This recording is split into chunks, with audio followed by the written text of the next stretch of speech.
Glória a Deus. Eu saúdo na vida do Pai Senhor Jesus. Amém. Estamos felizes com mais essa oportunidade que o Senhor nos dá. Eu gostaria que os irmãos abrissem as nossas Bíblias no livro do de Atos dos Apóstolos, capítulo de número 4, e nós iremos ler 3 versículos, amém? O tema para esse voto está no versículo de número 31, só que nós iremos ler a partir do 28, amém? Atos dos Apóstolos, capítulo 4, a partir do versículo 28 até o versículo de número 31. E tendo orado, moveu-se o lugar em que estavam reunidos, e todos foram cheios do Espírito Santo e anunciavam com ousadia a palavra de Deus. Você crê, irmãos, que essa palavra ainda é atual para os nossos dias? Amém? O texto fala que todos foram cheios do Espírito Santo de Deus. O propósito de anunciar com ousadia a palavra de Deus. Amém? Que Deus abençoe esse trabalho. Amém? A cada irmão, a cada visitante. E que os irmãos possam sair daqui abençoados em nome do Senhor Jesus Cristo. Amém?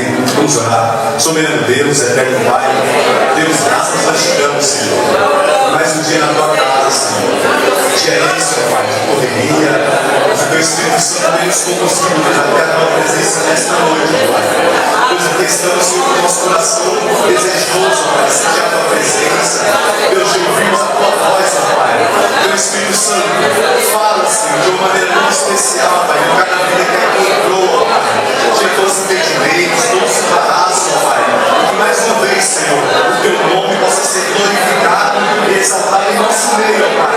Deus, esse trabalho é para a tua honra, para a tua glória, Senhor. Então, meu Deus, conduz, Pai, segundo o teu querer, segundo a tua vontade, Pai. Obrigado por essa palavra, obrigado por tudo, Senhor. Isso é que eu te peço e te agradeço, no nome eterno de Jesus. Amém, Senhor. Glória a Deus. Mais uma vez, saúdo a todos com a paz do Senhor. Amém. Nós queremos, esta noite, apresentar com alegria o pastor Gênesis, que vai estar transmitindo a palavra de Deus. Serve de Deus, na Assembleia de Deus, no Ministério do Belém, no nosso beijo, e está aqui para poder estar ministrando a palavra de Deus. Está certo do Senhor. Vamos recebê-lo com bem-vindo bem caloroso, irmãos. Então, de acordo com a programação, nós estaremos recebendo o nosso irmão. Vamos ficar de pé. Glória a Deus. Aleluia. Fazendo uso da palavra de Deus. Aleluia. Deus lindo e poderoso. Aleluia. A paz do Senhor a todos os irmãos. Amém. Aproveitando que estamos em pé, abra sua Bíblia em Atos, capítulo 2, texto clássico, Pentecostes, Atos 2.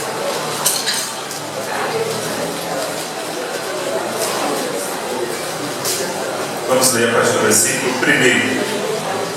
Diz assim a palavra do Senhor. Cumprindo-se o dia de Pentecostes, estavam todos reunidos no mesmo lugar. E de repente, veio do céu um som como de um vento veemente e impetuoso, e encheu toda a casa em que estavam assentados. E foram vistas por eles línguas repartidas como que de fogo, as quais pousaram sobre cada um deles. E todos foram cheios do Espírito Santo e começaram a falar em outras línguas, conforme o Espírito lhes concedia que falassem. Amém. Podem sentar, irmãos. Quero agradecer aqui o convite dos irmãos para estar aqui nessa noite, para dar um estudo bíblico sobre o pentecostalismo. Para os irmãos que ainda não me conhecem, eu estou trabalhando esse assunto já há bastante tempo. Desde 2007 na internet eu venho escrevendo sobre o pentecostalismo e já tive a oportunidade, pela graça de Deus, de lançar 3 livros sobre esse tema. Já tenho 4 livros, mais 3 livros sobre esse tema de pentecostalismo, 2 lançados pela CPAD e 1 pela Thomas Nelson Brasil. Infelizmente eu não pude trazer esse material, ele está esgotado, mas os irmãos acham fácil aí para comprar na internet. E esse assunto é um assunto que eu gosto muito, primeiro porque sou pentecostal de experiência. Me converti em 2001, pré-adolescente. Em 2002, tive ali o privilégio de receber da parte do Senhor o batismo no Espírito Santo. Foi uma experiência tão marcante na minha vida que é um tema que eu sempre tenho me dedicado desde então a estudar e a trabalhar na luz da Palavra de Deus. E eu fui convidado para falar do pentecostalismo, das suas bases teológicas e das suas bases históricas. Inclusive eu trouxe aqui alguns slides, os irmãos vão observar na tela aqui, os fundamentos da teologia pentecostal. Quero passar já o primeiro slide, por gentileza. No primeiro slide os irmãos estão vendo a foto de uma igreja. Na verdade era um salão que servia até como um galpão e que depois foi transformada. Primeiro era uma igreja metodista, que virou um galpão de material, e depois virou uma outra igreja que foi fundada por esse homem que vocês estão vendo aqui na tela. A história que nós temos do pentecostalismo, a nossa história, tem a ver com esse avivamento que aconteceu em 1906, que é o avivamento da Rua Azusa. A Rua Azusa ela é uma rua que fica na cidade de Los Angeles, lá nos Estados Unidos. E foi lá, nessa cidade, nessa rua, que Deus levantou diversos irmãos para buscarem o batismo do Espírito Santo. A bem da verdade é que o pentecostalismo ele se inicia bem antes disso. Já no século XIX, já havia muitos teólogos da época que falavam em batismo do Espírito Santo, mas não havia uma ênfase no falar em línguas como sinal, como evidência desse batismo. Isso só ocorre em 1900, em uma escola chamada Escola Bíblica Betel, em que os alunos começam a estudar a Bíblia, especialmente Atos dos Apóstolos, e eles concluem que o sinal do enchimento do batismo no Espírito Santo é o falar em línguas. Ao fazer isso, eles passam a buscar o batismo em oração. E eles passam a buscar, aquele grupo reunido, eram 40 alunos, até que uma aluna foi batizada no Espírito Santo. Essa aluna, Agnes Osman, ela foi batizada no dia 1º de janeiro de 1901. O que é uma data muito curiosa, porque o dia 1º de janeiro de 1901 é exatamente o primeiro dia do século XX. Então, a gente costuma até falar que o século XX é o século do Espírito Santo, porque foi o século onde houve essa grande expansão do pentecostalismo. Isso então se inicia em 1901. Em 1905, o professor dessa escola, o nome dele era Charles Fox Parham, ele começa a viajar aos Estados Unidos ensinando o batismo no Espírito Santo, evidenciado por falar em línguas. E aí ele chega no Texas, lá no sul dos Estados Unidos, e ele passa a ter esse aluno, que é o William Joseph Seymour, o que vocês estão olhando na foto. Só que o Seymour era negro. E nos Estados Unidos da época havia uma lei segregacionista. Negros e brancos não podiam frequentar o mesmo espaço, não podiam estudar na mesma escola, não podiam frequentar a mesma igreja, não podiam compartilhar o mesmo tipo de transporte. Era uma coisa totalmente separada, um racismo absurdo que havia na sociedade americana. E o William Seymour, ele passou a estudar na escola do Charles Fox Parham vendo pela janela ou pela porta. Ele não podia entrar na sala de aula, mas ele ficou interessado na doutrina do batismo no Espírito Santo. Ele se interessou por essa verdade e ele, de tão curioso e também era sede dele por essa experiência, que ele tinha interesse em ouvir, mesmo não podendo entrar numa sala de brancos, ele ficava na porta ou ele ficava na janela ouvindo, e aí ele guardou aquela verdade no seu coração. E quando ele teve a oportunidade de mudar de cidade, de estado, ele sai do Texas e vai para Califórnia, Los Angeles, e lá ele passa a ser responsável por uma igreja. Nessa igreja ele começa a pregar o batismo do Espírito Santo. E essa igreja, ela cresce, depois tem que mudar de endereço, vai para a Rua Azusa, E é a partir da Rua Azusa, irmãos, que o pentecostalismo se espalhou para o mundo inteiro. E uma coisa linda que havia na Rua Azusa, como eu falei, havia essa lei segregacionista que separava brancos e negros. Na igreja da Rua Azusa não havia isso. Brancos e negros se reuniam, cantavam, louvavam o Senhor. Isso foi causa até de escândalo na cidade. Até os jornais da época reportavam isso, que havia uma igreja na Rua Azusa em que brancos e negros se reuniam no mesmo espaço para fazer culto, e aquilo foi até objeto de escândalo.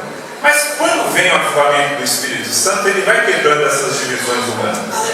Ele vai quebrando tudo isso que é separação, que não vem de Deus, né? Vem dos homens.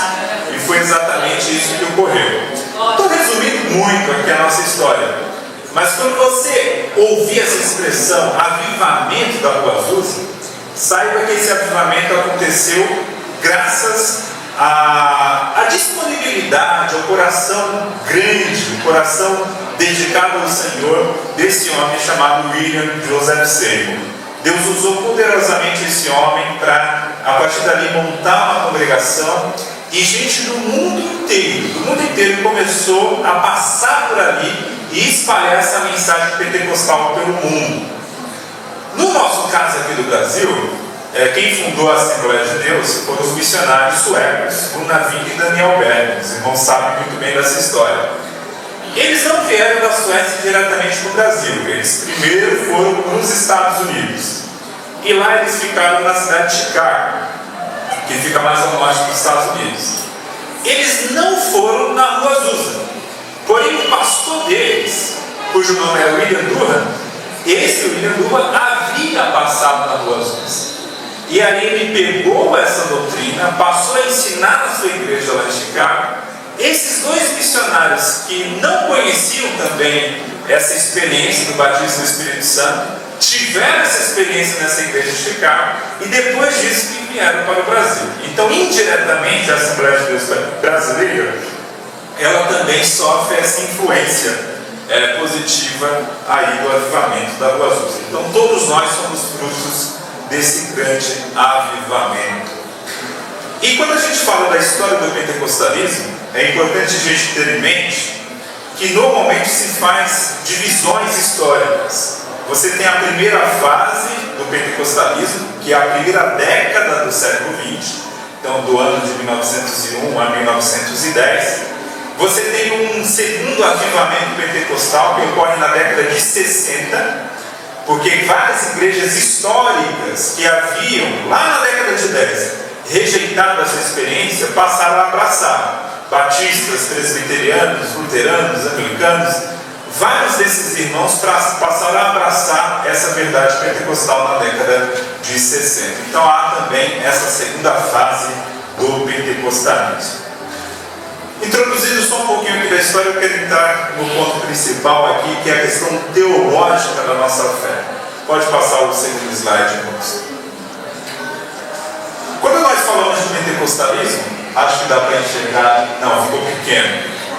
Mas quando a gente fala em pentecostalismo, naturalmente nós precisamos falar dos dons espirituais.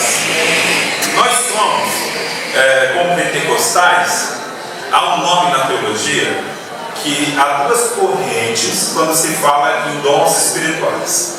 Há uma corrente chamada cessacionismo, que nega os dons espirituais para hoje, e há uma corrente chamada continuismo, ou seja, os dons continuam, que é a nossa corrente, a que nós abraçamos.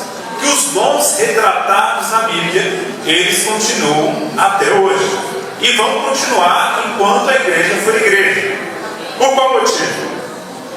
A nossa tese é a seguinte, eles falam, quem é contra a nossa tese? Eles falam o seguinte, não, os dons espirituais só serviram para testificar a mensagem dos apóstolos. Uma vez que os apóstolos morreram, não há mais necessidade dos dons espirituais. Essa é a tese deles. Só que essa tese, ela é uma meia verdade. De fato, os dons espirituais confirmaram a mensagem apostólica. Isso é verdade. Cada milagre que aconteceu na vida de Paulo, de Pedro, na vida de João, cada milagre confirmou a mensagem apostólica. Só que a gente vê na Bíblia algumas igrejas que nem tinham apóstolo e tinha manifestação dos dons espirituais. É o caso, por exemplo, da igreja de Corinto. Na cidade de Corinto havia uma grande igreja ali, fundada pelo apóstolo Paulo, onde Paulo fala, no capítulo 1, versículo 7, que nenhum dom faltava àquela igreja. E naquela igreja não habitava nenhum apóstolo. Então, falar que os dons espirituais só estavam presentes para testificar a mensagem apostólica não é verdade. Outro ponto que Paulo, quando fala dos dons espirituais, ele fala o tempo todo que os dons espirituais servem à edificação da igreja. Então, irmãos, enquanto a igreja estiver nessa terra, ela vai precisar de edificação. Ela vai precisar justamente desse fortalecimento que vem do Espírito Santo. A título de exemplo, a gente vai passear por alguns textos hoje. Eu quero ler rapidamente aqui com vocês Romanos capítulo 12, para falar um pouco dessa operação do Espírito Santo em relação aos dons. Nós costumamos fazer uma divisão entre dons ministeriais, dons espirituais e dons de serviço. Essa divisão, cabe lembrar, ela é para facilitar o nosso entendimento, é uma divisão didática. Mas a Bíblia não faz essa divisão. Tudo é dom espiritual, tudo é dom do Espírito, tudo vem de uma única fonte, que é o Espírito Santo. Veja o que Paulo diz em Romanos capítulo 12, versículo 3. Acompanhe comigo. Se você não tiver a Bíblia, acompanhe na tela. Diz assim: porque pela graça que me é dada, digo a cada um dentre vós que não saiba mais do que convém saber, mas que saiba com temperança, conforme a medida da fé que Deus repartiu a cada um. O que Paulo está dizendo aqui a respeito dos dons espirituais? Em outras palavras, ele está dizendo o seguinte: olha, não convém você querer ser além daquilo que Deus te deu. Entenda isso. Deus te deu uma vocação, Deus te deu um dom, Deus te deu um talento espiritual, e Paulo está dizendo: fique naquilo que Deus lhe deu. Fique no talento e no dom que Deus lhe deu. Por que Paulo escreve isso? Porque havia naquela época, como há hoje, alguns crentes que eles recebem um dom espiritual e eles acham que aquele dom espiritual permite que ele passe a exercer, às vezes, a liderança da igreja. Vou dar um exemplo. O irmão é usado no dom de profecia. Aí ele é muito usado. Todas as vezes que ele fala, realmente se cumpre aquela palavra. É uma pessoa poderosamente usada no dom de profecia.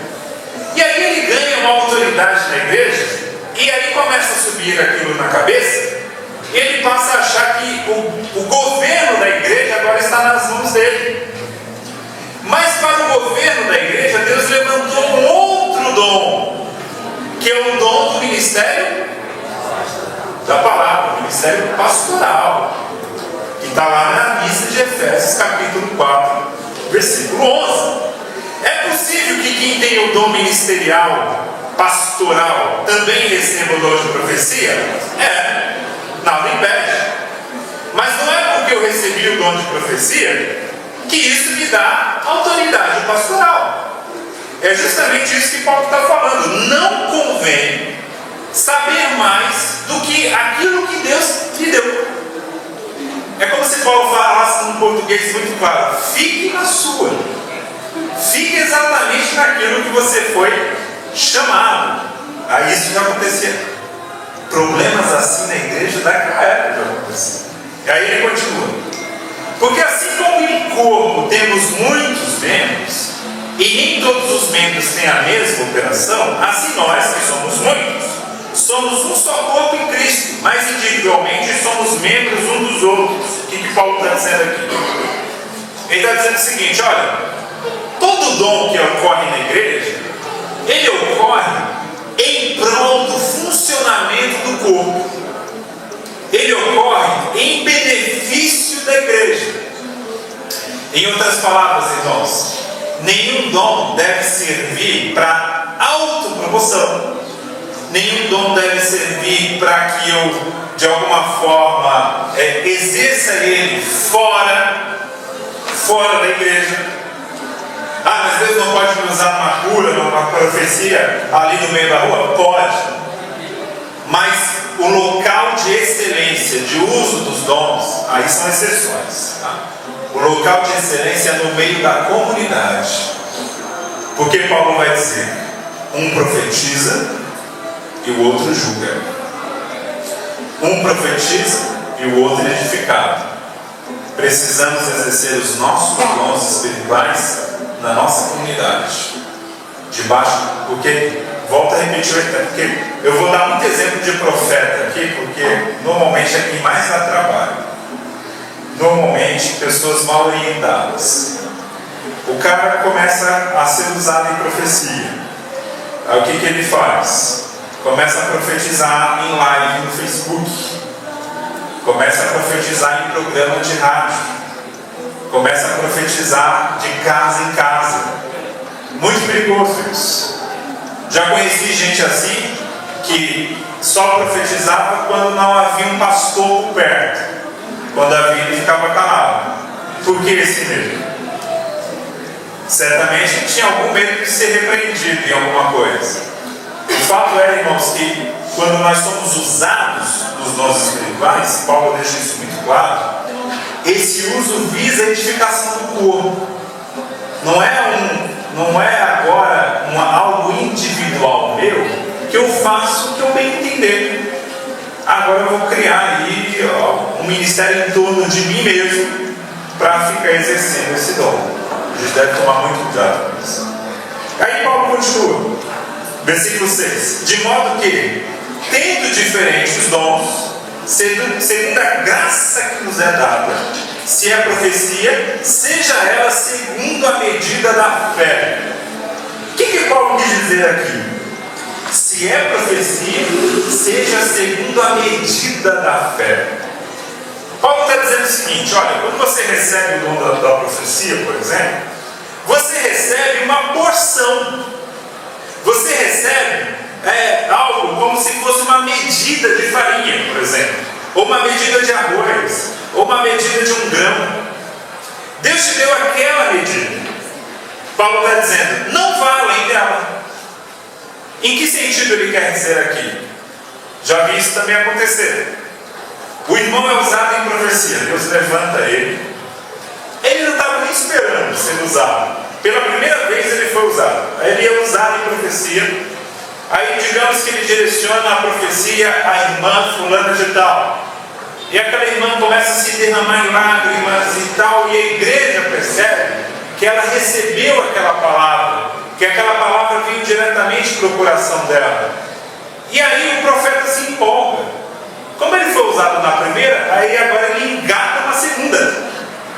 Depois uma terceira. A primeira era de Deus. A segunda e a terceira era da carne. Por quê? Porque não foi na medida da fé que o Senhor lhe deu. Tem uma porção. Tome muito cuidado. Ah, mas é possível que alguém seja usado por Deus e depois seja usado pela sua própria carne? É. A Bíblia dá o exemplo de Balaão, cuja Bíblia mostra ele sendo usado em profecia, e versículos depois vai chamar também ele de falso profeta. Porque na essência Balaão era um falso profeta, que de vez em quando é usado por Deus. Então tem falso profeta por aí que de vez em quando acerta, mas mais erra do que acerta. Então por isso a gente deve ter discernimento espiritual. Paulo vai dizer, se é ministério, seja em ministrar. O que é ministério aqui? A palavra ministério aqui no grego é a palavra diaconia. Isso mesmo, a palavra diácono, a palavra servir. Ministrar aqui é servir. E, irmãos, esse é o dom mais distribuído por Deus à igreja. A gente que não percebe. Não pense que esse dom está restrito à figura oficial do diácono. Mas aquele irmão que está na porta, a irmã que faz a recepção da igreja, a irmã que faz a limpeza da igreja, o irmão que faz a pintura da igreja, o irmão que faz a manutenção da igreja.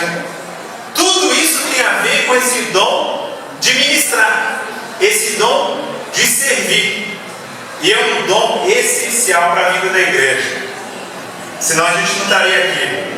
Se alguém não tivesse cuidado da luz dessa igreja, da limpeza dessa igreja, nós não estaríamos aqui. É um dom essencial à igreja. E esse é um dom que às vezes a gente não dá valor, porque esse dom não aparece aqui, ó. Esse dom não aparece no microfone. A gente dá muito valor a dons que estão aqui no microfone, que é o dom da pregação, da ministração da palavra, pessoas que têm talento musical. Porque, queira ou não, a gente conhece pregadores e cantores famosos. Como existe a possibilidade de 1 em 1 milhão de um pregador ficar muito famoso, de um cantor evangélico ficar muito famoso, aí todo mundo olha para isso. Mas esse dom escondido do servir, da irmã que está lá fazendo a comida no retiro da igreja, ou numa festividade fazendo salgadinhos, esse é um dom essencial para a vida da igreja. E Deus está dando tudo, Deus está anotando tudo. Não está recebendo galardão, mas Deus está anotando tudo. Não na terra, mas no céu vai receber. E esse dom, irmãos, eu estava certa vez estudando esse assunto e me deparei com uma pesquisa que foi feita nos Estados Unidos, muito interessante.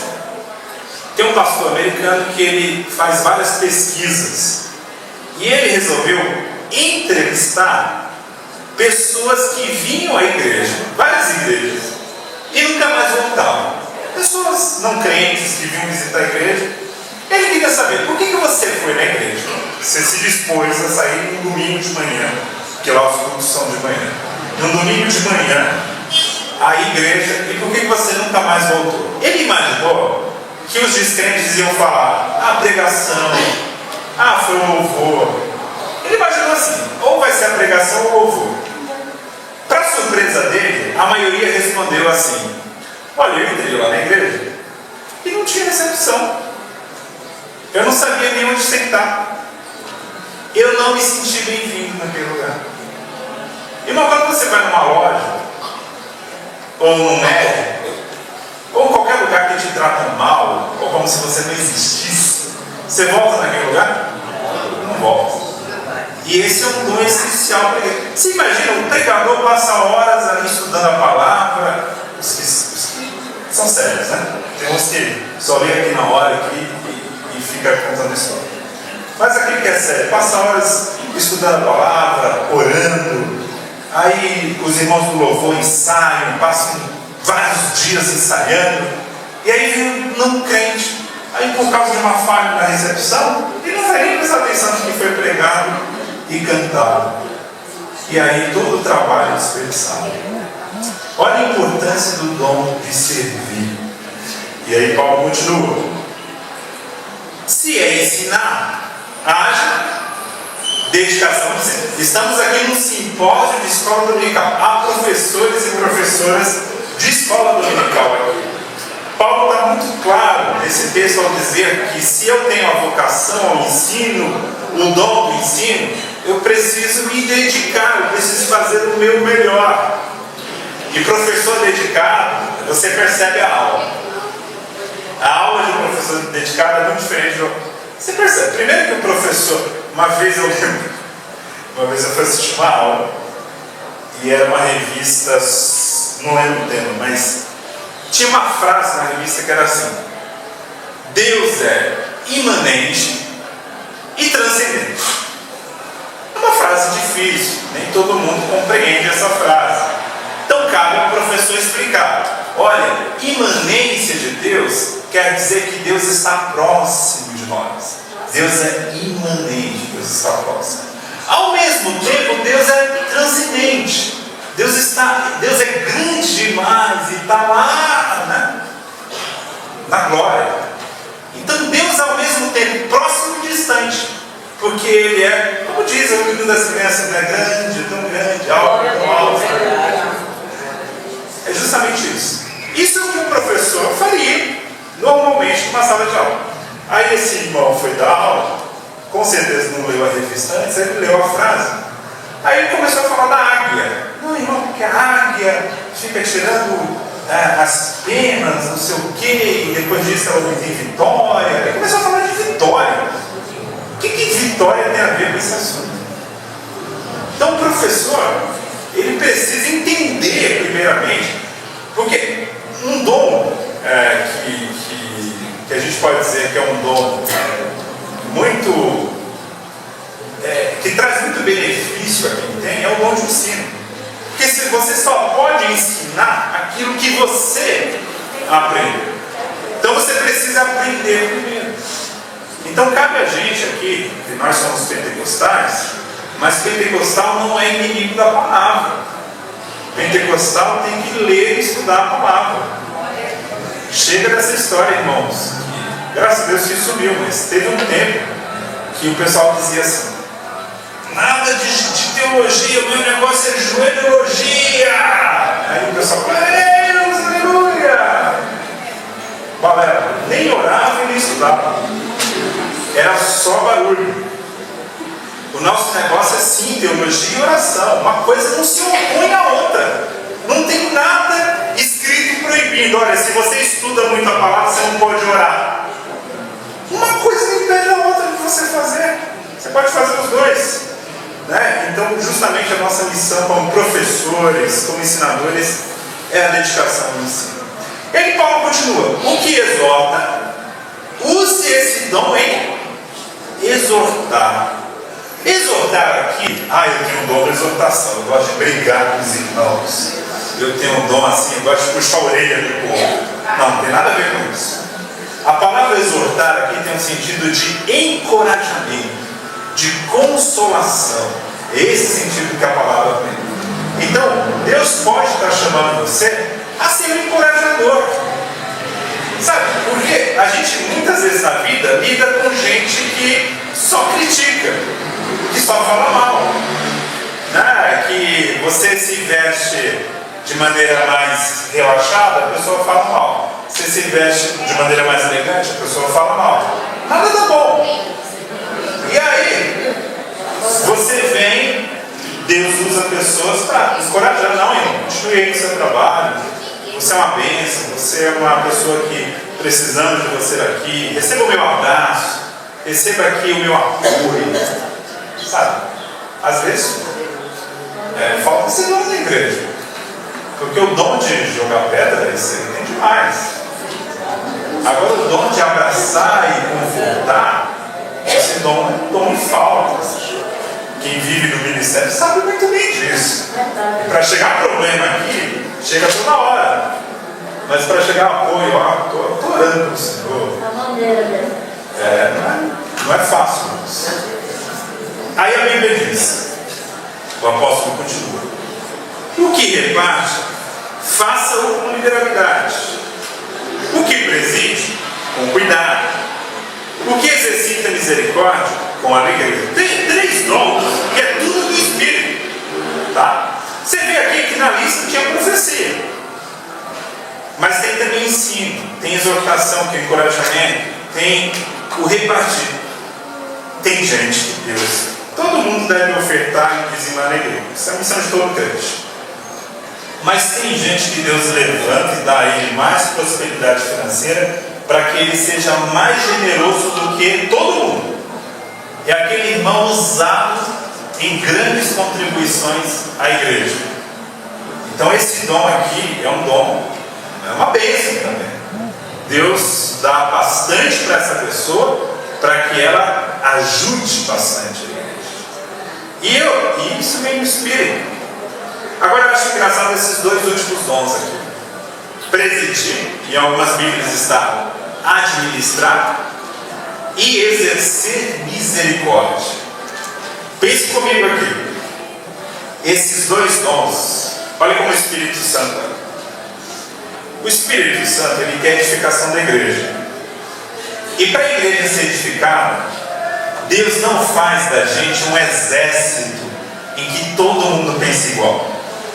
em que todo mundo tem o mesmo comportamento, soldadinho de chuva, todo mundo no mesmo ritmo. Não. O próprio Espírito Santo põe na igreja alguma tensão.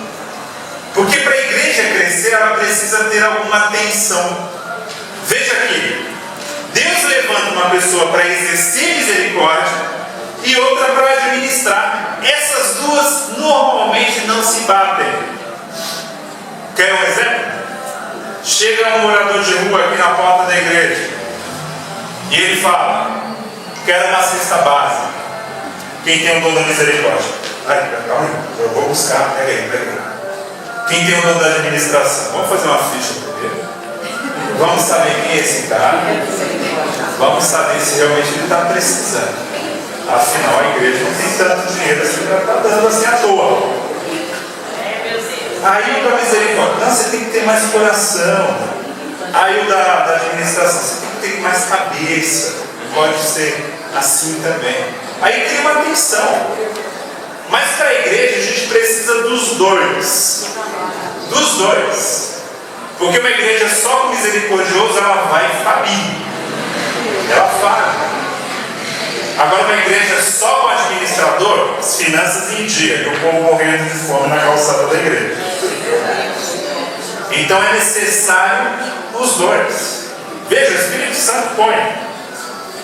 Outro dom que a gente vê que às vezes tem tensão é o dom do ensino, do mestre, com o dom do profeta. Do profeta aqui no sentido do pregador eloquente. Normalmente, mestre não gosta de profeta pregando. E o profeta pregando, o profeta não gosta de mestre pregando. Aí dá uma certa confusão. Porque o mestre olha o profeta e fala: esse cara fala sem pensar. Ele é muito agressivo. Ele é uma pessoa que precisa raciocinar direito. Porque ele está falando, não tem nada a ver com o que ele leu. Aí o profeta observando o mestre falando: ah, que cara frio, que sono, cadê a energia desse homem? Não comeu hoje não? E aí tem essa tensão. Mas a igreja precisa dos dois, sabe por quê? Porque o profeta, ele não pensa muito, mas ele tem uma energia, uma emoção muito grande, ajuda a empurrar o povo, sabe? Às vezes o povo precisa de uma palavra do profeta, assim, que empurra o povo a caminhar. Aí, às vezes, ela precisa do contrário, precisa de um mestre para frear, não? Vamos caminhar mais devagar. Agora, uma igreja só com mestre, ela é muito bem educada, mas ela não cresce. Ela não tem energia para crescer. E igreja só com profeta, só misericórdia. Ela até cresce muito, mas é menina demais, levada por todo o vento de doutrina. Então a igreja precisa dos dois. Tem que ter paciência. E tem que abraçar os dois. Os dois são bênçãos para a igreja. A igreja que desperdiça cada um desses talentos. Outra coisa que a gente vê à luz da palavra é que, por exemplo, pense na parábola dos talentos que Jesus contou. Outro fato que Jesus deixa bem claro é que um recebe 5 e ele multiplica por mais 5. Um recebe 2 e transforma em 4. O que recebe 1 enterra o talento e é chamado de servo mau e infiel por fazer isso. Com essa parábola eu aprendo que às vezes Deus distribui os dons. Todo mundo recebe dom, pelo menos um. Mas às vezes vai ter pessoas que vão receber mais de um. E não cabe a mim ficar: eu só tenho um dom, vou enterrar o meu dom, porque aquele lá tem 5, para que eu vou trabalhar na igreja? Não, Deus quer que você faça. Você que tem um dom, Deus quer que você trabalhe no seu melhor para que você faça 2 dons. Ou seja, que o efeito daquele dom seja multiplicado. E não fique invejando o irmão que tem mais de um dom. Porque tem pessoas que têm mais de um dom. Tem gente que Deus levanta com vários dons. Mas tem gente que Deus só vai levantar com um dom. E Deus quer que você seja o melhor naquilo que você recebeu do Senhor. Que você faça da melhor forma, com perseverança. Continuando aqui. Pode passar o slide, por favor.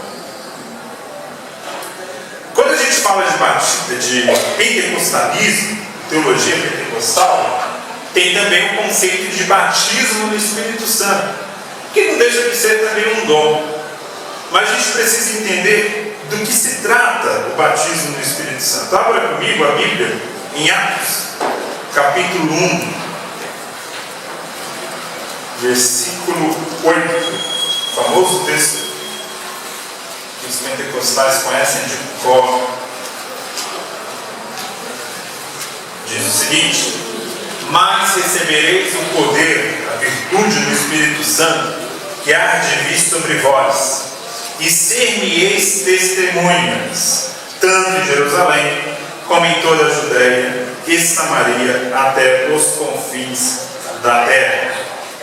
Olha aqui Jesus, aqui é uma palavra de Jesus. Jesus está para subir aos céus na sua ascensão, e ele fala isso aos discípulos. A última palavra dele aos discípulos é essa. O que Jesus quis dizer aqui?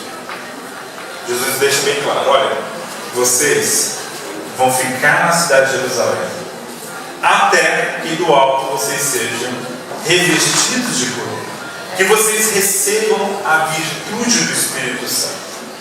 Para quê? O objetivo disso? Ser testemunha. Então entenda uma coisa: o batismo no Espírito Santo, que é uma experiência maravilhosa, ela tem objetivo, ela não é uma experiência vazia. O objetivo do batismo no Espírito Santo é tornar você uma testemunha corajosa e exaltada de Jesus. Ou seja, quando você recebe o batismo no Espírito Santo, você se torna uma pessoa mais apaixonada pela evangelização. Entenda isso. Porque às vezes a gente se apega muito ao sinal. O sinal, como todo sinal, ele aponta para algo. Qual é o sinal do batismo no Espírito Santo segundo a nossa crença pentecostal? O falar em línguas. Por que Deus dá um sinal de fala? Porque o batismo no Espírito Santo tem o objetivo de me levar a falar. Glória a Deus. Falar de Jesus. Então, quando Deus me dá o batismo no Espírito Santo e me dá um sinal de línguas, é como se Deus estivesse falando assim para mim: olha, da mesma forma que eu capacitei você a falar uma língua que você nunca havia estudado, abra a tua boca que eu encherei. Abra a tua boca a evangelizar, a falar de Jesus, e que você, ou seja, o objetivo, porque tem gente às vezes que vai buscar o batismo do Espírito Santo, outros nem buscam porque tem medo. Eu não quero ficar rodopiando na igreja. Mas o batismo não é para isso. O batismo é para você sair apaixonado por evangelizar e falar de Jesus pelos cultos. É para isso. Então assim, não adianta. Eu tive uma experiência com o Espírito Santo, fiquei rodopiando meia hora. E na hora que chamam, vamos evangelizar. Não dá, não sei o quê. Inventa uma desculpa e não dá. Cadê? Eu só acredito mesmo quando alguém fala: fui batizado no Espírito Santo. Eu posso até ouvir essa pessoa falando em línguas, mas aí tem um problema. Às vezes tem gente que aprende a falar. De tanto ouvir, ela aprendeu. Tem gente assim. Às vezes tem gente que ela não aprendeu, mas ela foi num culto que o pregador ficou falando assim: vem aqui na frente, recebeu o batismo do Espírito Santo. Mas você não vai orar. Não ore. Só dê glória. Só dê glória. Só dê glória. É, pessoal, glória, glória, glória. Até que uma hora enrola a língua. Se você falar 10 glórias rapidinho, você começa a falar algo que parece línguas estranhas, mas não é. Essa é uma técnica manjada de pregador que não tem compromisso com a palavra. O fato é, irmãos, que o batismo do Espírito Santo é evidenciado pelo falar línguas, mas esse sinal ele aponta para algo mais importante. é me tornar um evangelizador. É por isso que o pentecostalismo cresceu.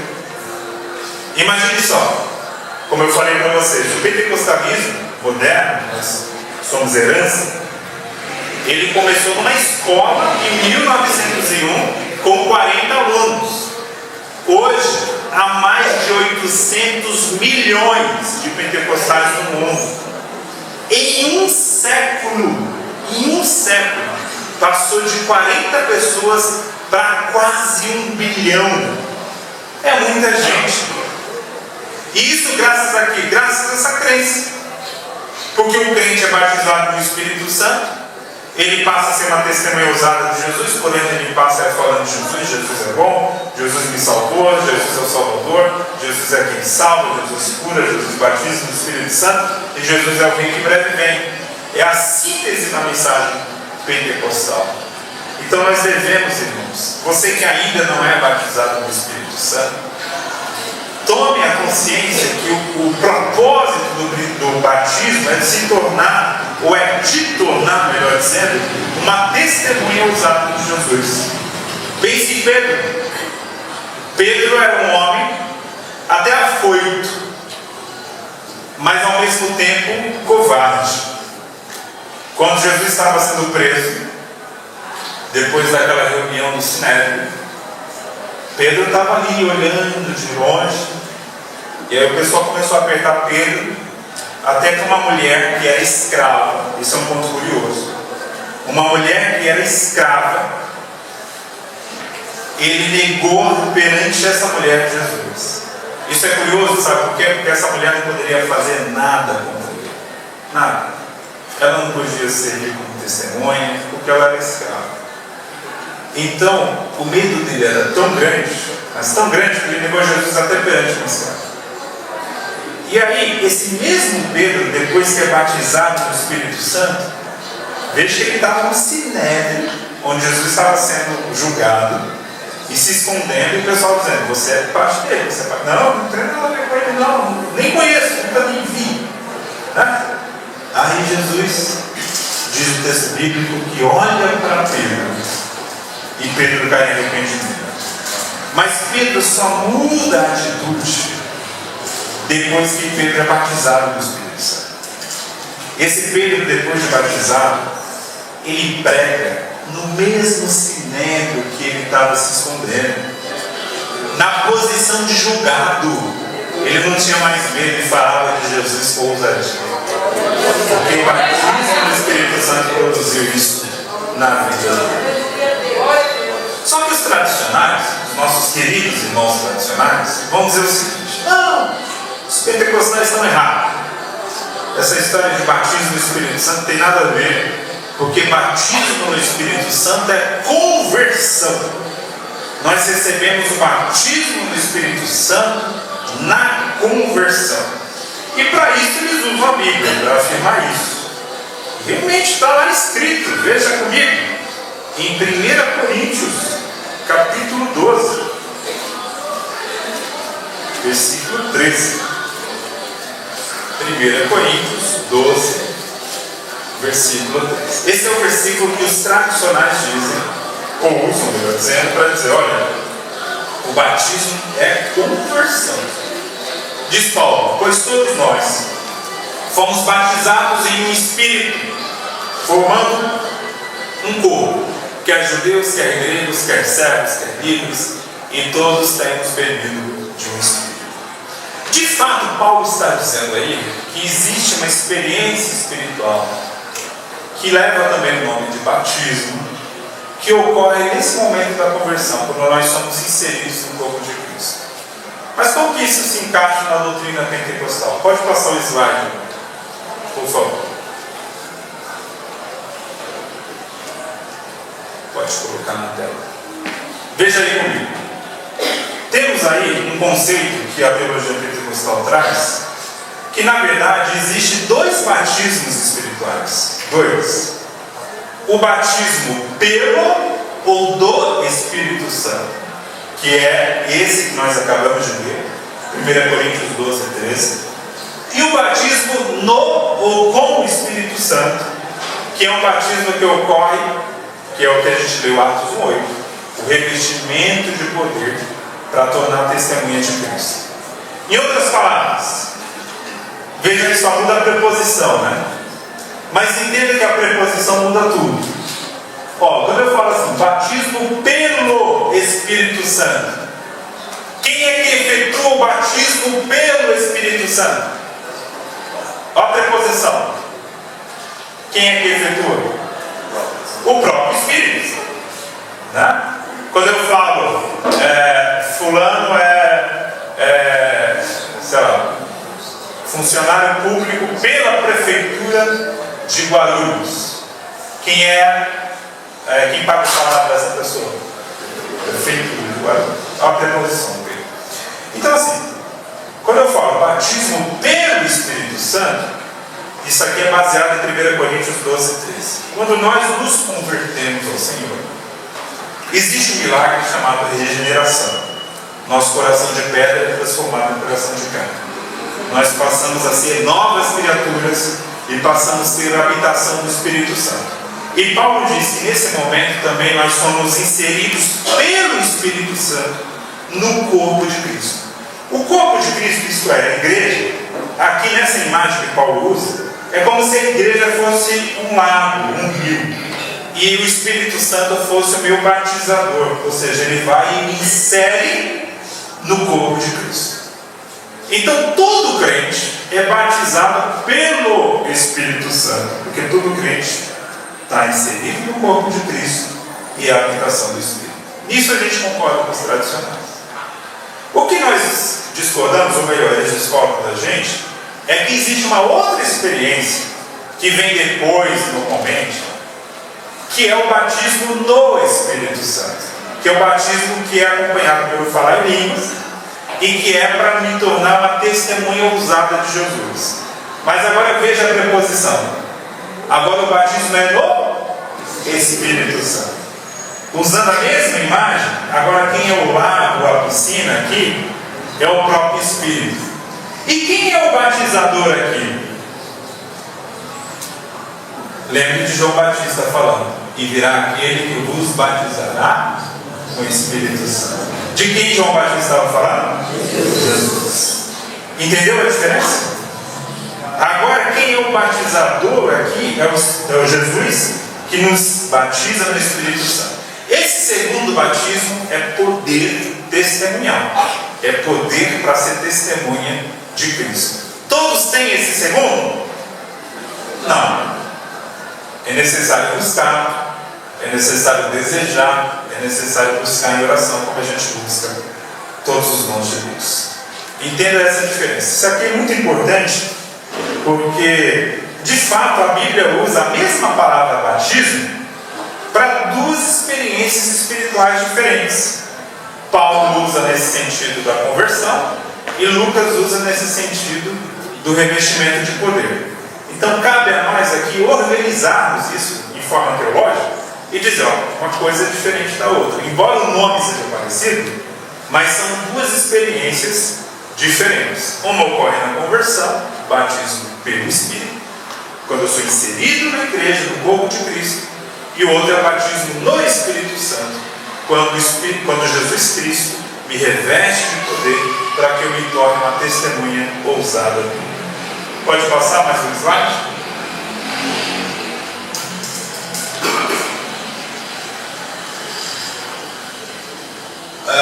Está pequeno também, se o irmão puder aumentar, por gentileza. Ok. Outro ponto da teologia pentecostal. Nós afirmamos,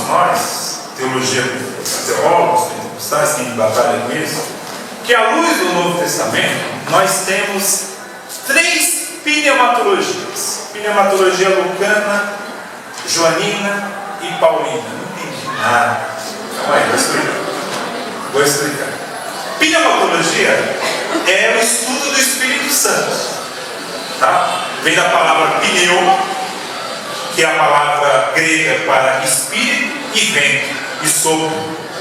Né? Só lembrar, pneu. Pneu é uma borracha cheia do quê? De ar. Pneumonia tem a ver com um problema no pulmão, respiração. Então, assim, tem a ver com ela.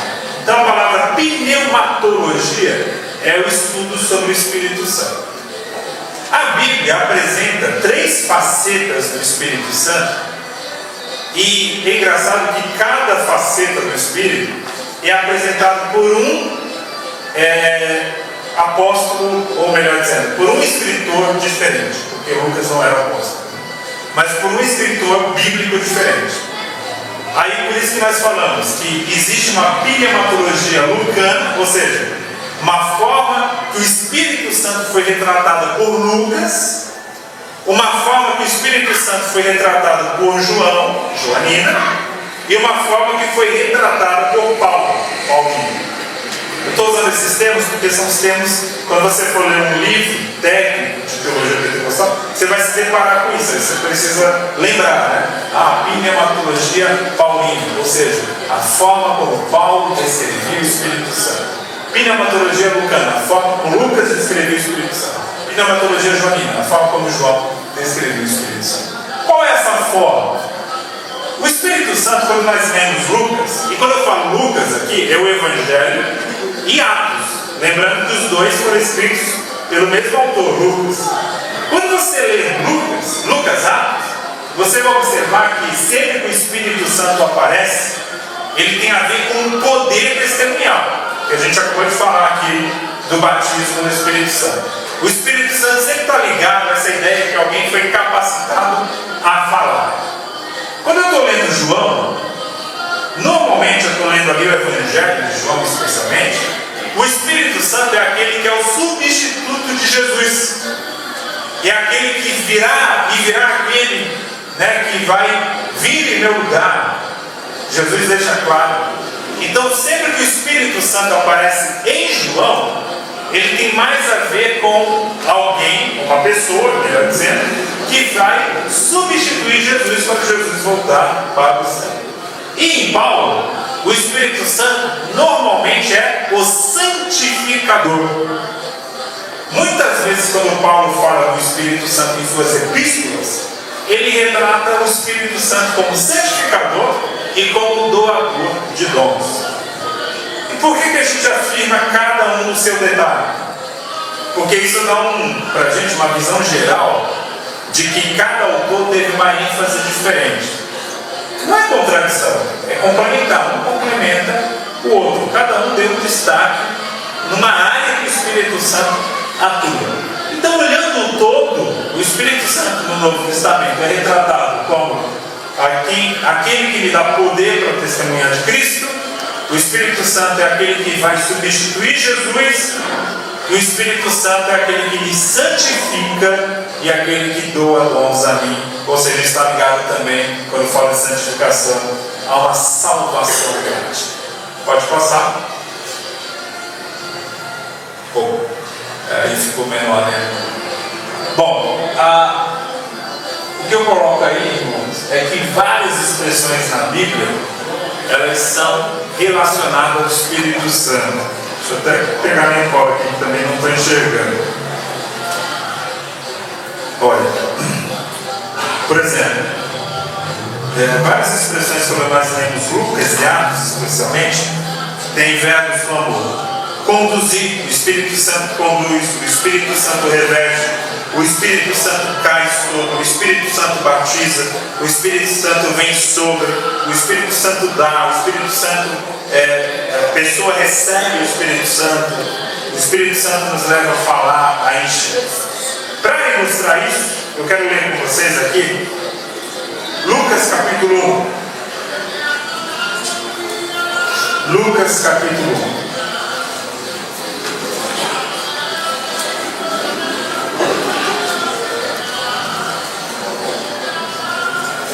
Versículo 39.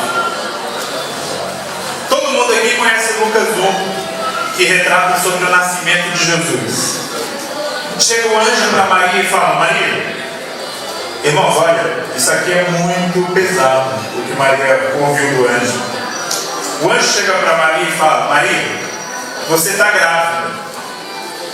E essa gravidez vem do Espírito Santo.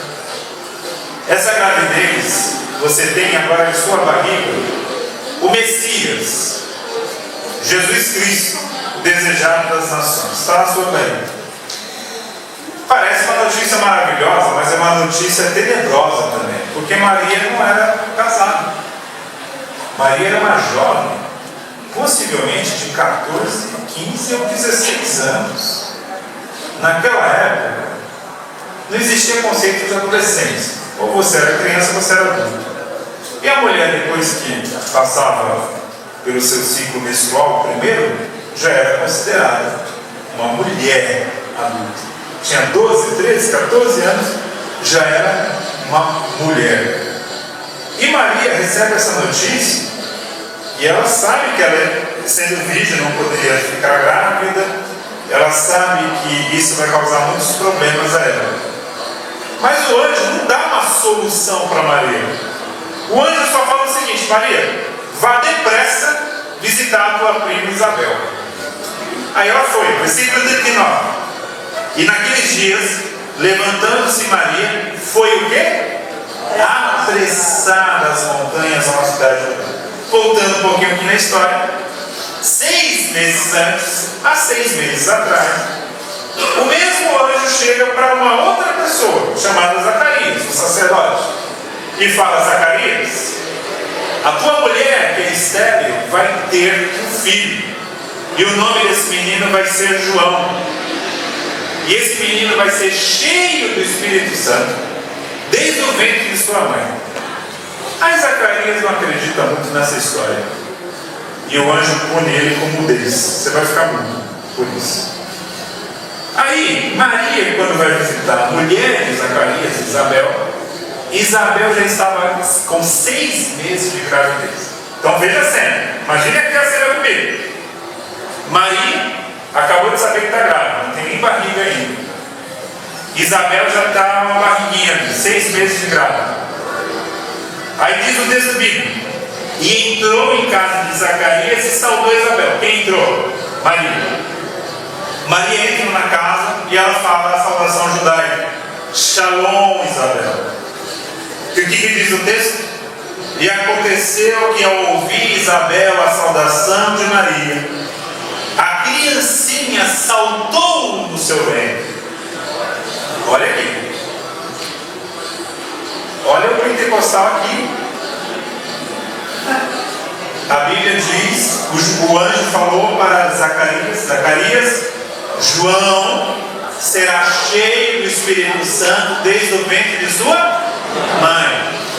Quando ele sente a presença de Jesus na barriga de Maria, ele está na barriga de Isabel, ele sente a presença de Jesus na barriga de Maria, o que ele faz? Ele dá um pulo. É um pulo de alegria, porque era um menino cheio do Espírito Santo. Aí o texto diz: e aconteceu que, ao ouvir Isabel a saudação de Maria, a criancinha saltou do seu peito. Isabel também foi cheia do Espírito Santo. E qual foi o resultado quando Isabel foi cheia do Espírito Santo? Diz o texto que ela deu um grito. Literalmente no grego, a gente pode traduzir essa expressão: exclamou com grande voz. Literalmente ela deu um grito. E ela falou: Maria, bendita és tu entre as mulheres, bendito é o fruto do teu ventre. Ou seja, Isabel foi usada em profecia, porque ela não sabia que Maria estava grávida. Não havia WhatsApp, né? Não tinha como Maria avisar a sua prima: ó, estou chegando aí e tenho uma notícia para te dar, estou grávida. Não. Ela recebe a revelação do Espírito Santo aqui. Ela é cheia do Espírito Santo e ela começa o quê? A profetizar. O versículo 43 diz: de onde me provém isto a mim, que venha visitar-me a mãe do meu Senhor? Olha que revelação que ela recebe. Ela entende inclusive que Jesus é o Messias. Não só que Maria está grávida, mas que ela está grávida do Messias. E ela diz: pois eis que, ao chegar aos meus ouvidos a voz da tua saudação, a criancinha saltou de alegria no meu ventre. Bem-aventurada que creu, pois hão de cumprir-se as coisas que da parte do Senhor lhe foram ditas. É maravilhoso, irmão, essa acontecendo. Aí passa o tempo. 6 meses, né? Aqui Isabel estava grávida. 3 meses depois nasce João Batista. E o povo querendo saber qual vai ser o nome desse menino e tal. E aí Isabel fala, vai ser João. Aí o povo, não pode ser, não tem nenhum parente seu com esse nome. Não, mas vai ser João. E aí eles perguntam para Zacarias que estava mudo, qual vai ser o nome do menino? Ele começa a escrever na tábua e escreve João. E aí ele abre a boca, Deus depois disso abre a boca dele. Versículo 67. O que aconteceu? E Zacarias, pai de João Batista, foi cheio do Espírito Santo, mais um. Terceiro já, né? João Batista, no ventre da mãe, cheio do Espírito, dá um salto de alegria. Isabel, cheia do Espírito, profetiza.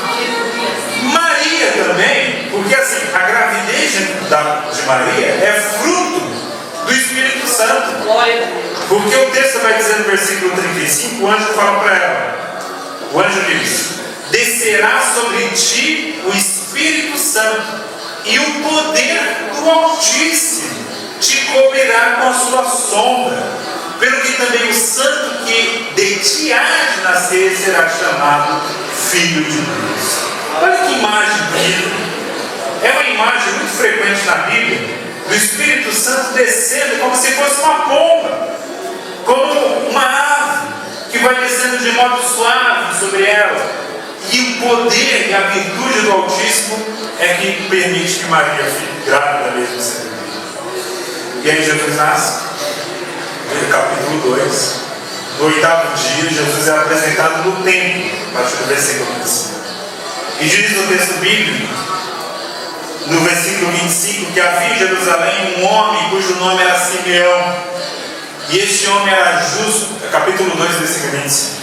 E esse homem era justo e temente a Deus e estava esperando a consolação de Israel. E o primeiro ponto aqui. E o Espírito Santo estava sobre ele. Aí diz o texto. E fora-lhe revelado pelo Espírito Santo que ele não morreria antes de ver o Cristo do Senhor. E pelo Espírito foi ao templo.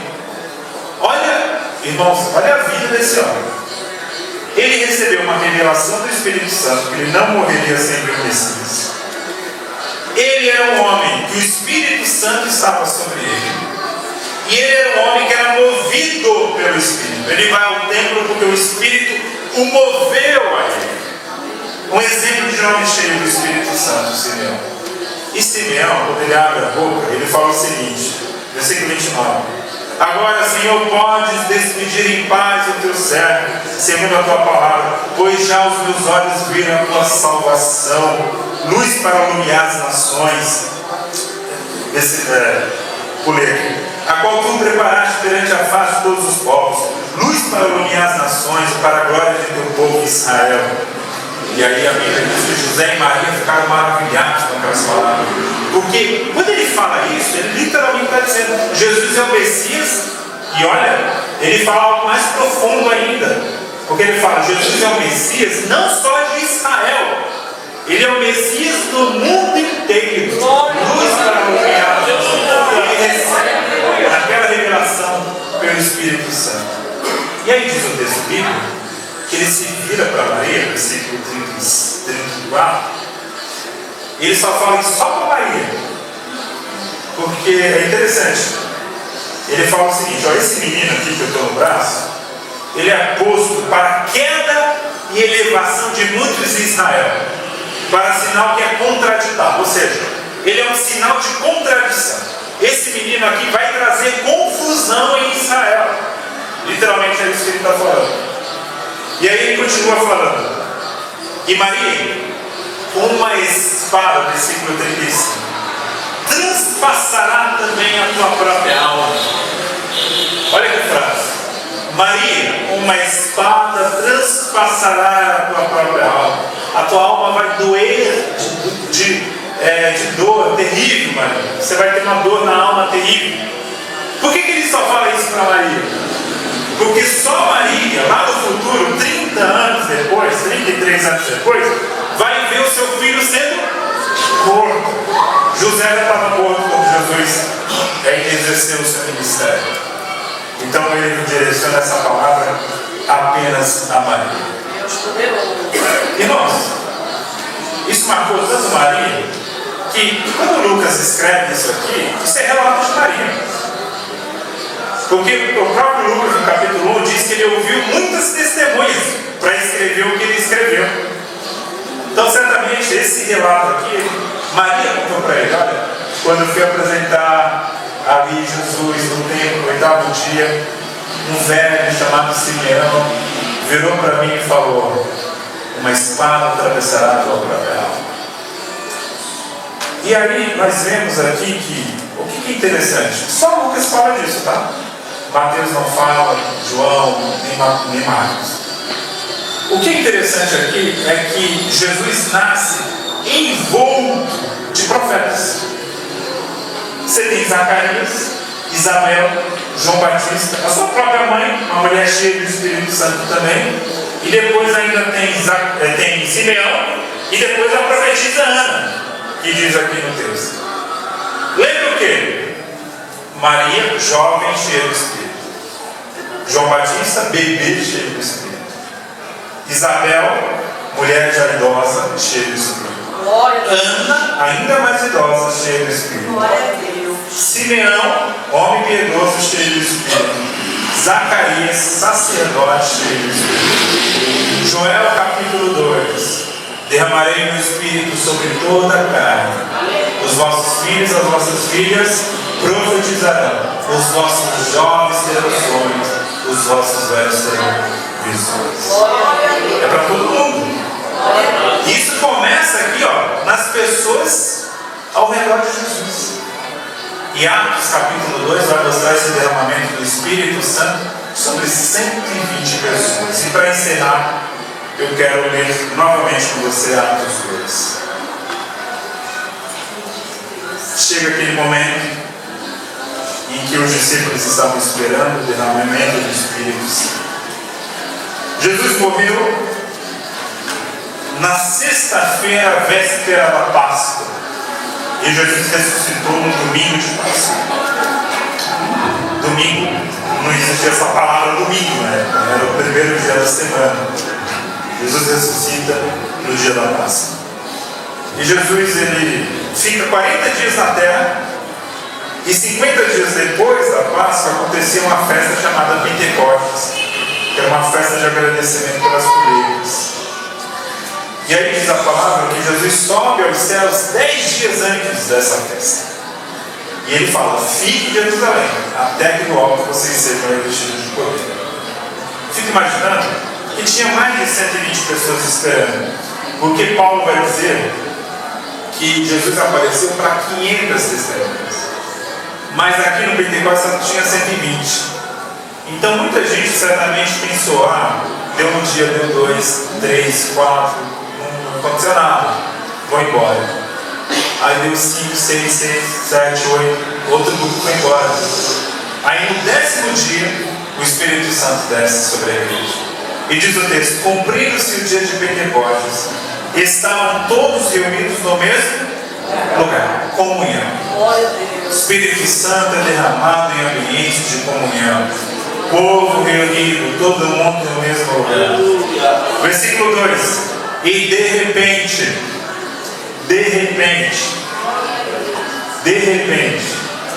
ou seja, ninguém estava esperando, o Espírito Santo veio.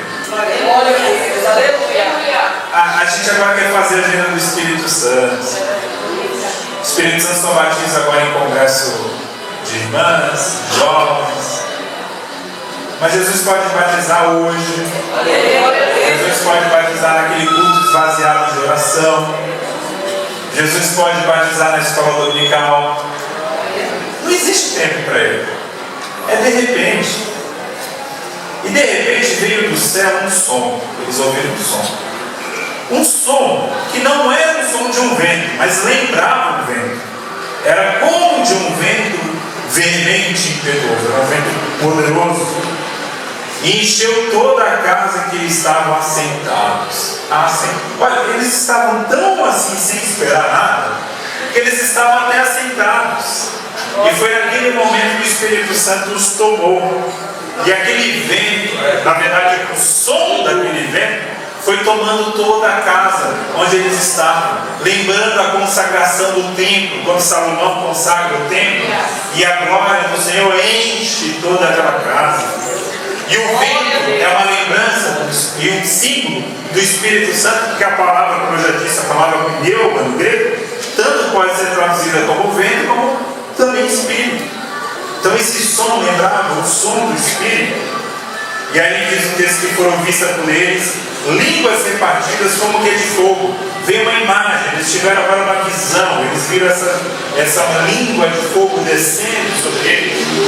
E aqui na linguagem original do grego, dá a entender o seguinte, que essa língua veio como uma única língua de fogo, que em algum momento ela começou a se repartir sobre cada um deles. Ou seja, a fonte é a mesma, a fonte é o mesmo Espírito Santo. E diz o texto que todos foram cheios do Espírito Santo e começaram a falar em línguas. E Isabel foi cheia do Espírito Santo e profetizou. E Zacarias foi cheio do Espírito Santo e profetizou. E Simeão foi cheio do Espírito Santo e profetizou. Agora eles são cheios do Espírito Santo e começam a falar em línguas. Profecia e línguas têm diferença. Uma está na língua corrente e outra está numa língua desconhecida. Porém, ambas são falas. O Espírito Santo concedia palavras aos homens. E aí diz a palavra que o Espírito Santo derrama conforme o Espírito Santo lhes concedia que ele falasse. Tudo sob o controle do Espírito Santo.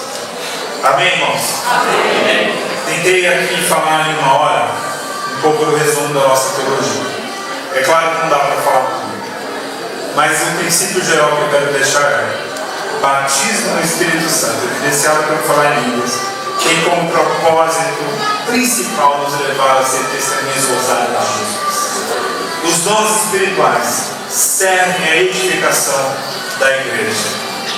E a Bíblia mostra, especialmente em Lucas, no Evangelho, em Atos, que esse derramamento do Espírito Santo ele é acompanhado por uma fala impulsionada pelo Espírito Santo, que sinaliza o seu propósito, que é tornar o crente uma testemunha de Jesus. Amém? Deus abençoe. Amém? Eu já abençoe o pastor Gutierrez. Eu gostei dessa frase.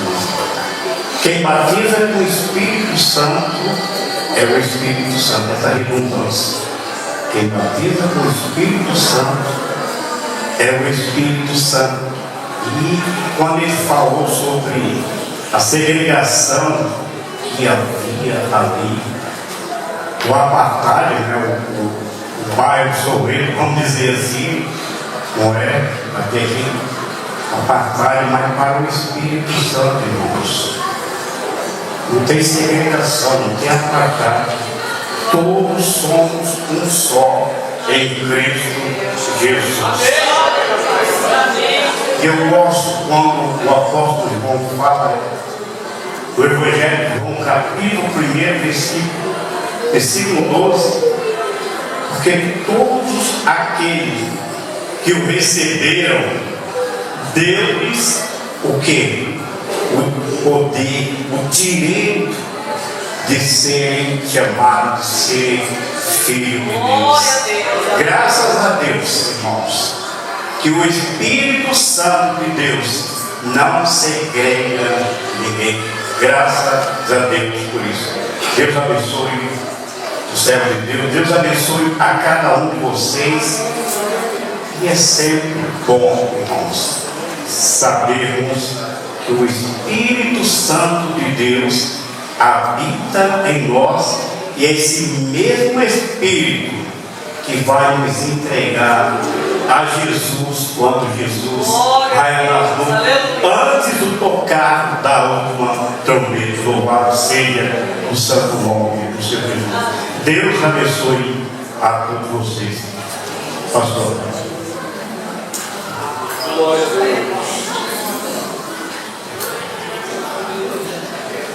Glórias a Deus. Estão felizes, irmãos? Estamos chegando no final do nosso culto desta noite. Quero agradecer ao pastor Gênesis, que Deus abençoe ricamente. Muita paz para o seu pastor. Tá? Deus abençoe ricamente por ter liberado por estar aqui conosco. Muito obrigado. E estamos felizes. E amanhã nós voltaremos continuidade ao trabalho. E você que veio hoje não pode perder o dia de amanhã. Amém, irmãos? Temos o peito que é um outro compromisso. Eles já sabem, mas estaremos aqui dando continuidade ao trabalho. Amém? Irmãos, não faltem, por favor.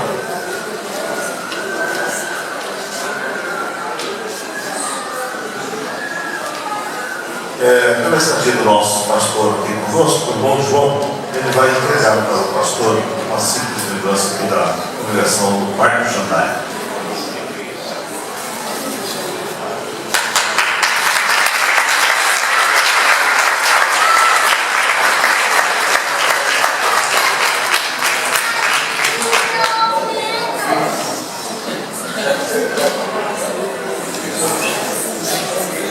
Glória a Deus. Deus abençoe a todos os amados irmãos. E também, entre nós, nosso irmão Gilson, né? Nós não apresentamos nosso irmão evangelista da igreja da cidade de Copito, o pastor Léo, que tem liberado para que ele pudesse estar aqui conosco. Deus abençoe ricamente em nome de Jesus. Nunca sinta, estou chamando a senhora aqui. Pode ver. Glórias a Deus. O irmão Francisco, na Vilania, ele fala: pode vir que a bênção é grande. Glórias a Deus. A Cícera vai passar a lembrança para a senhora.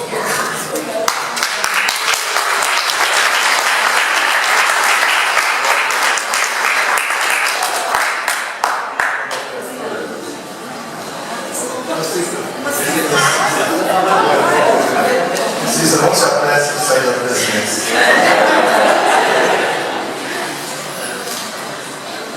Glória a Deus. Amém. Deus abençoe também a nossa irmã Cacilda, que foi a cantora oficial desta noite. Amém, irmãos? Então, vamos estar de pé para agradecermos ao Senhor. E eu queria convidar o presbítero Diogo para estar agradecendo ao Senhor desta noite. Os irmãos do Nordante, da sua congregação, Deus abençoe ricamente em nome de Jesus. Amanhã tem culto lá, pastor Raimundo? Amanhã tem culto? Então fica facultativo, né? Os irmãos estarem aqui, tá bom? Subcongregação Nordante. Irmãos, tem um aviso: a cantina está funcionando, bem?